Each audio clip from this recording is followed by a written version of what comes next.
किशोरी पेडणेकरांना उमेदवारी जाहीर झाल्यानं मनसेमध्ये नाराजी उमटली आहे। मनसेचे शाखाध्यक्ष मारुती दळवी आणि त्यांचे समर्थक नाराज झालेत। मी मनात आणलं तर दोन्ही सीट पाडू शकतो असा दावा मारुती दळवी यांनी केलाय। काम हरलं आणि पैसा जिंकला, आमच्यावरती अन्याय झालाय अशी प्रतिक्रिया देखील मारुती दळवी यांनी दिली आहे।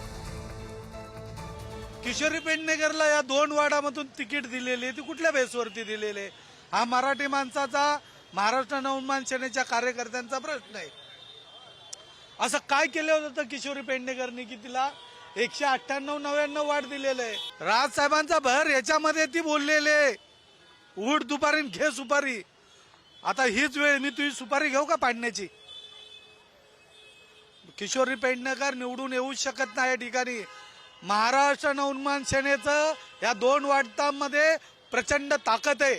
आम्ही प्रचंड काम केलेलं आहे आणि म्हणून तिने साहेबांची जाहीर माफी मागावी, तर पुढे तुमच्याबरोबर आम्ही काम करू।